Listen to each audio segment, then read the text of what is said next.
Assalamualaikum warahmatullahi wabarakatuh. Alhamdulillah wassalatu wassalamu ala Rasulillah wa ala alihi wa sahbihi wa man walah, amma ba'd. Sidang jemaah sekalian, alhamdulillah, syukur kita kepada Allah pada pagi Jumaat ini. Allah masih lagi memberikan keizinan kepada kita untuk kita menggunakan waktu yang Allah berikan. Dalam tempoh lebih kurang 20 minit kita akan mentadabbur suratul Al-Kahfi, yang mana alhamdulillah kita telah pun selesai membicarakan tentang kisah Nabi Allah Musa alaihi salatu wassalam yang telah berguru dengan Nabi Allah Khadir alaihi salatu wassalam. Semalam saya ada janjikan kepada tuan-tuan dan puan-puan untuk menerangkan perbezaan penggunaan kalimah tastati' dengan kalimah tasti'. Apa bezanya? Bezanya adalah ada perbezaan dari sudut huruf yang Allah gunakan. Kalau tengok pada ayat nombor 78 ni, kita akan jumpa Allah gunakan huruf, ada huruf ta, sin, ta, ta, ain. So ada 5 huruf. Tas, tati'. Tetapi ketika Nabi Allah Musa, Nabi Allah Khadir menerangkan pada ayat nombor 82, beliau hanya menggunakan perkataan tasti', ada 4 huruf. Okey. Dalam Al-Quran, jika ayat itu maksudnya sama tetapi huruf dia lebih, membawa maksud maknanya itu lebih. Faham tak? Huruf lebih, maknanya lebih. Okey, makna lebih tu maksud dia ketika mana kita belajar pada ayat nombor 78. Apabila Nabi Musa ni dia tak tahu langsung sebarang penjelasan. Kenapa Nabi Khadir ni buat perbuatan seperti itu? So apabila maklumat tu tak jelas, tak ada jawapan, maka digunakanlah ada hurufnya lebih. Malam tastati'. Engkau tidak akan mampu, tu maksudnya engkau tak akan sangat mampu untuk bersabar. Sebab apa lebih huruf? Kerana belum diterangkan lagi apa sebenarnya hikmah di sebalik tindakan Nabi Allah Khadir. Apabila Nabi Allah Khadir telah menerangkan hikmah yang sebenar bagi tiga sebab tersebut, maka barulah diringankan maknanya, hanya digunakan tasti'. Itulah penerangannya. Okey. Kemudian pagi ni insya-Allah kita akan masuk kisah Dzulqarnain, bermula daripada ayat nombor 83. Siapa yang ada nota sila buka muka surat nombor 41. Nota dalam soft copy berada pada slide nombor yang ke-80. Yang mana kisah Dzulqarnain ini, sebelum kita masuk kepada ayat dia, cuba tuan-tuan perhatikan. Apakah perkaitan kisah Dzulqarnain dengan kisah Musa dengan Khadir? Sebelum ni kita belajar kisah Nabi Allah Musa dengan Khadir. Lepas tu Allah susun lepas ayat tu kisah Dzulqarnain. So apakah munasabah dia? Kalau kita tengok dua-dua kisah ni, dia punya konsep dia adalah mengembara. Nabi Allah Musa dan Khadir pun mengembara, berjalan daripada satu tempat kepada satu tempat. Dzulqarnain pun dia berjalan daripada satu tempat kepada satu tempat. Itu persamaan dia. Perbezaan dia adalah Nabi Allah Musa dengan Nabi Allah Khadir, mereka mengembara adalah tujuannya adalah untuk menuntut ilmu. Tetapi Nabi Allah Khadir, tetapi Dzulqarnain, Dia mengembara adalah untuk tujuannya berjihad. Kerana dia seorang raja, Allah beri dia kuasa, maka dia berjalan daripada satu tempat kepada satu tempat adalah untuk berjihad dan berdakwah. Itu konsep yang ada pada Dzulqarnain. Persamaan dengan kisah Musa dengan Nabi Allah Khadir alaihi salatu wassalam. Jadi kita mulakan penggembaraan Nabi Allah Khadir. Sebelum tu kita belajar dulu apakah yang Allah bagi kepada Dzulqarnain. Apakah yang Allah beri kepada Dzulqarnain. Ayat nombor 83. A'udzu billahi minasy syaithanir rajim.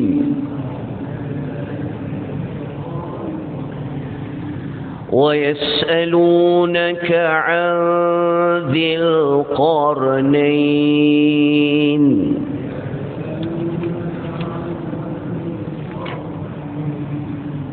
قُلْ سَأَتْلُو عَلَيْكُمْ مِنْهُ ذِكْرًا.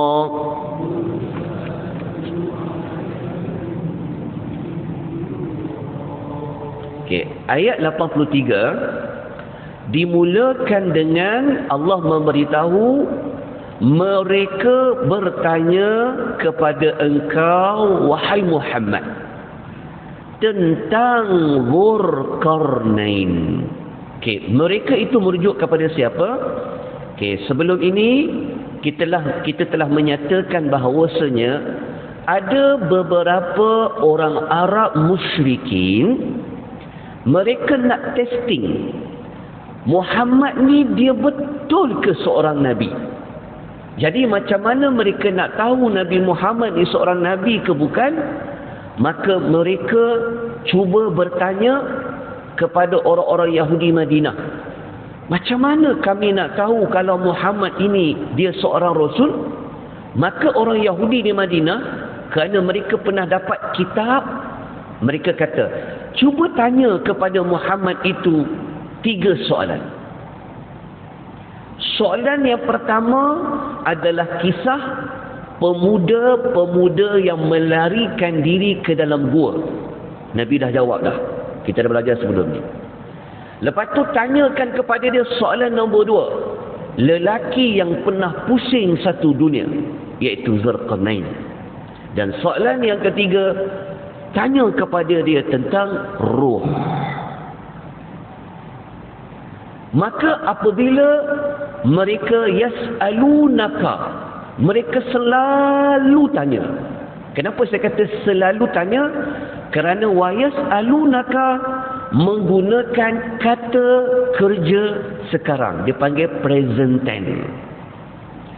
Apabila ayat Quran menggunakan present tense, ia membawa maksud berterusan, continuous. Dia bermaksud berterusan. Jadi sebenarnya mereka selalu tanya kepada Muhammad. Mereka nak testing, Muhammad ni betul ke dia seorang Nabi? Antaranya mereka tanya tentang Dzulqarnain. Maka Allah Subhanahu wa ta'ala pun turunkanlah wahyu. Siapa itu Dzulqarnain?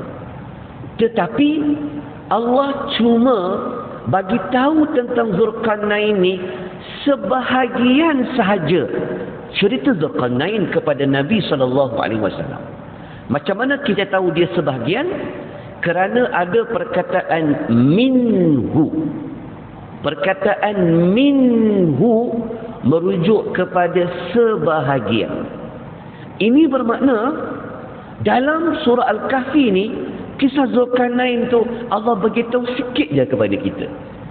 Allah tak cerita semua. Kalau kita gali dalam hadis Nabi pun, tak ada hadis yang menceritakan tentang Dzulqarnain secara terperinci. Maknanya, kita hanya boleh berpada maklumat itu di dalam ayat suratul Kahfi saja. Nak tahu cerita dia sebenar, A sampai Z, kita tak tahu. Sebab Allah pun hanya bagi tahu kepada Nabi minhu zikra. Okey, jelas? Okey.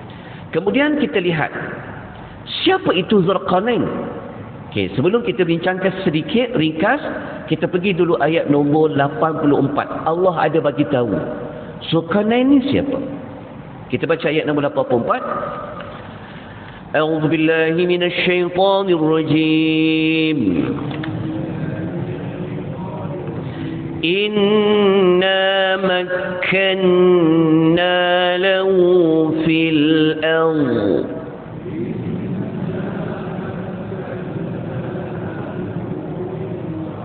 wa atainahu min kulli syai'in sababa.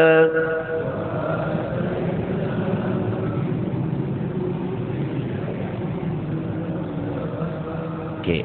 Ayat 84 ada dua perihal tentang Zulkarnain.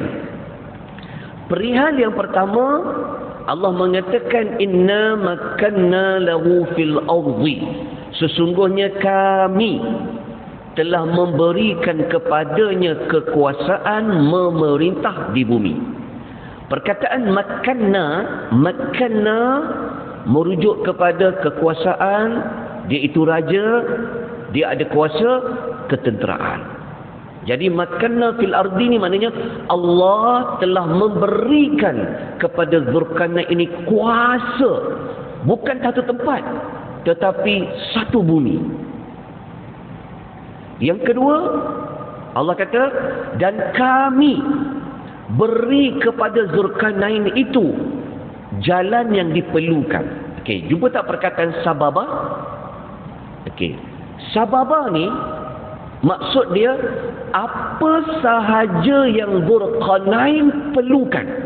Sebagai seorang raja, kalau dia nak berjihad, dia nak pergi berdakwah nanti satu dunia, dia perlu apa? Dia perlu apa? Dia perlu tentera, Allah bagi.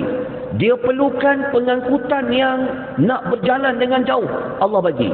Dia perlukan wang, Allah bagi. Dia perlukan ilmu, Allah bagi. Maknanya perkataan sababa tu maknanya setiap yang Zulkarnain perlukan Allah telah beri kepada dia. Ni manusia yang Allah bagi kuasa, Masya Allah. Kalaulah ada orang dapat kuasa sekarang, Allah bagi segala-galanya agak-agak jadi apa? Kuasa. Tapi kita akan masuk nanti pada ayat bagaimanakah Zulkarnain dia menggunakan segala-gala nikmat yang Allah bagi pada dia. Dia guna untuk apa? Adakah dia gunakan untuk menganiaya orang? Adakah dia gunakan untuk mengumpul kekayaan? Adakah dia gunakan untuk kepentingan peribadinya? Nanti kita akan masuk pada ayat dah. Okey, jelas? Okey. Zulkarnain ni siapa? Okey. Zulkarnain, para ulama tafsir berbeza pandangan. Ada yang kata dia Nabi. Ada yang kata tak, dia bukan Nabi. Tetapi dia seorang yang salih. Allah bagi dia kekuasaan. Dan dia seorang yang adil. Nak tahu dia adil dalam perkara apa? Situasi apa? Nanti ayat yang berikutnya kita akan jumpa. Jadi kerana waktu kita sangat pendek, maka cukuplah kita berpegang kepada Allah sahaja yang mengetahui Zulkarnain ni tempatnya di mana. Dia punya pusat pemerintahan dia di mana? Wallahu a'lam. Kalau nak bincangkan, ada banyak pendapat. Ada orang kata dia ni sekian-sekian, ada orang kata dia ni Alexander the Great lah, macam-macam lah. Tetapi semua maklumat itu tidak dapat dipastikan secara muktamad. Sebab apa? Sebab tak ada ayat Quran yang boleh menyokong mana-mana yang buat kajian tu.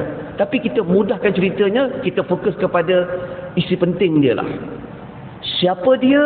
Di mana pusat pemerintahan dia? Kalau kita buat kajian, mungkinlah kita akan jumpa isyarat-isyarat dia. Tapi cukuplah kita pergi kepada tujuan utama, kita nak melihat apa yang dia buat apabila dia dapatkan kekuasaan. Dia ada segala-galanya. Jelas ya? Okey, kita mulakan dengan ayat nombor kita tengok sekejap. Dekat dalam nota tu saya ada nukilkan ulasan Ibnu Katsir. Ibnu Katsir dia kata apa Zulkarnain ni? Allah bagi dia kuasa yang besar merangkumi segala sesuatu yang diberikan kepada para raja. bala tentera, peralatan perang dan beberapa benteng. Okey. Kemudian ada para ulama di kalangan para tabi'in mengatakan sababa kat situ juga bermaksud ilmu. Dan memang Zulkarnain ini dia seorang yang bijak. Nanti waktu kita belajar dia menjadi seorang engineer. Dia membina apa? Dia membina satu tembok yang tinggi. Kalau kita fikir kan, dia ni macam-macam dia tahu. Macam mana dia boleh sendiri membina tembok yang sangat tinggi, yang keras daripada Ya'juj dan Ma'juj. Itulah yang kita kata tadi tu. Allah telah berikan kepada dia sababa. Iaitu apa saja yang diperlukan olehnya. Baik, berdasarkan dua ayat tadi, apa yang kita dapat pelajari teladan dia, tindakan dia? Nombor satu, teladan dia, Allah Ta'ala ni, dia berhak pilih siapa saja yang Allah kehendaki untuk diberikan sesuatu kurniaan. Allah berhak nak pilih siapa. Allah berhak nak bagi kuasa pada si fulan. Allah berhak nak bagi apa dia sebagai raja. Allah berhak. Jadi Allah yang memilih dia. Okey. Jadi ada ayat Quran yang lain, kalau kita tengok dalam surah Ali Imran ayat nombor 26, ayat ini selalu kita baca. Kadang kita baca ayat dia, qulillahumma malikal mulki tu'til mulka man tasha' wa tanzi'ul mulka mimman tasha' wa tu'izzu man tasha' wa tudhillu man tasha' biyadikal khair innaka ala kulli syai'in qadir. Ayat ni kalau kita baca betul-betul, sebenarnya orang yang dapat kuasa, orang yang kehilangan kuasa, orang yang hina, orang yang mulia, semua itu Allah yang buat. Kalau kita baca ayat tu, dalam ayat ni Nabi kata, wahai Tuhan, Engkaulah Tuhan yang mempunyai pemerintahan. Engkau yang memberi kepada pemerintahan siapa-siapa yang kau nak bagi. Engkaulah yang mencabut kuasa daripada siapa yang kau kehendaki. Engkau muliakan siapa yang kau kehendaki. Dan engkaulah yang menghina sesiapa yang kau kehendaki. Kenapa kita emphasizekan tentang maklumat ni? Kerana kisah Zulkarnain, kita jangan lupa bahawa hebatnya Zulkarnain ini sebenarnya adalah pemberian kurniaan daripada siapa? Daripada Allah. Maknanya kalau bukan kerana Allah yang beri dia makanna lahu fil ardi, maka dia tidak ada apa-apa erti pun. Kena ingat kat situ. Jadi sesiapa yang Allah pilih dia, ada kuasa, dia ada pangkat, dia ada pengaruh, maka ingat, apa yang ada di tangan anda itu sebenarnya adalah daripada izin Allah. Kena faham kat situ satu.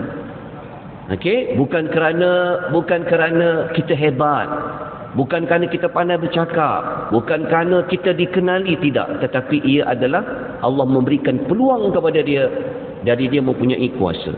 Okey, teladan yang kedua, kalau dah ada kuasa, kena buat apa? Manfaatkan semaksimal yang mungkin kuasa yang ada, jawatan yang ada kepada ke arah kebaikan. Manfaatkan. Jelas kan? Kita akan tengok nanti macam mana Zulkarnain ni dia akan gunakan kekuasaan dia. Okey, ada ayat lain yang Allah menyebut, ingat sampai bila-bila. Kita ni sebenarnya, kalau bukan sebab Allah yang beri kepada kita pangkat pengaruh, kita pun sebenarnya tak ada apa-apa pun. Tetapi selama ni Allah bagi kita jawatan yang tinggi, Allah bagi kita pangkat yang besar semasa kita bekerja dulu dan sebagainya. Ingat, kata Allah, qul inna fadla biyadillahi yu'tihi man yasha'. Sesungguhnya kurniaan itu berada di tangan Allah, milik Allah. Dia memberikan kepada siapa yang dia kehendaki. Maka antara manusia yang Allah pilih, dia dapat kekuasaan, adalah Zulkarnain. Okey. Apa Zulkarnain buat? Okey, kita baca ayat nombor 85. فأتبع سببا. Okey, Dzulkarnain apabila Allah dah bagi dia macam-macam, dia gunakan semaksimal yang mungkin. Allah bagi dia kuasa, Allah bagi dia tentera, dia guna untuk apa? Dia pun gunakan segala-galanya. Dia pun pergilah melakukan perjalanan. Perjalanan dia yang Allah kata apa? Lalu dia menempuh jalan itu.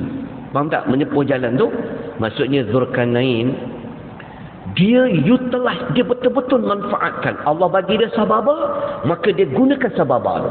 Faham tak sababa tu? Maksudnya Allah bagi dia nak berjalan ke mana? Okey, nanti kita akan jumpa bermula ayat nombor 85, dia buat perjalanan ke barat dunia. Siapa pernah pergi barat dunia? Kita 1 KL pun tak boleh berjalan lagi. Betul. Dalam Malaysia pun tak boleh berjalan lagi. Dzulkarnain dia nak berjalan ke barat dunia. Dia perlu apa? Pengangkutan. Allah bagi. Dia perlu apa? Allah bagi. Jadi apa yang Allah bagi pada dia, dia tak simpan. Faham tak? Dia gunakan semaksimal yang mungkin. Maka dia pun pergilah mencari jalan itu ke arah barat. Macam mana kita boleh kata ke arah barat? Nanti ayat 85 ada jawapan dia. Tapi sebelum ayat nombor 86, sebelum kita pergi kepada ayat nombor 86, kita tutup pengisian kita pada pagi ini dengan kita mengambil teladan tindakan daripada ayat nombor 85, menunjukkan kepada kita bahawasanya dalam nak buat sesuatu mesti kita mengambil sebab-sebab untuk dapat sesuatu. Maksudnya Dzulkarnain, Allah bagi dia kuasa. Adakah dia duduk saja, dia boleh terus berjalan ke barat dunia? Dia kena buat apa? Dia kena usaha berjalan. Maknanya dia gunakan segala sebab nak mencapai apa saja tujuan. Ini menunjukkan orang dulu bukanlah duduk doa terus, sampai tempat, tak. Dia kena berjalan, dia kena manfaatkan segala sebab-sebab yang Allah berikan kepada dia. Jadi ayat nombor 85 ni menunjukkan Dzulkarnain adalah seorang yang turun ke lapangan. Kita akan tengok nanti dia jumpa di barat dunia itu apa pada ayat nombor 86. Jadi saya pun tak boleh nak panjang-panjangkan kerana waktu pun dah sampai 22 minit. Tuan-tuan pun nak kena tadarus dan banyak program lain. InsyaAllah kita sambung minggu depan bermula daripada ayat nombor 86. Jadi baca terlebih dahulu ayat-ayat nota-nota yang diberikan. Moga-moga nanti minggu depan mudah untuk mengikuti perbincangan tadabbur suratul Kahfi. Saya ada bawa lagi 10 nota tambahan. Nota tambahan saya ada bawa lagi. So siapa yang nak dapatkan boleh datang ke depan lah. Okey. Jadi kita tangguh pengisian kita pada pagi ini dengan memohon keampunan kepada Allah dengan membaca tasbih kafarah. Subhanakallahumma wa bihamdika asyhadu an la ilaha illa anta astaghfiruka wa atubu ilaik. Wabillahi taufiq wal hidayah. Wassalamu alaikum warahmatullahi wabarakatuh.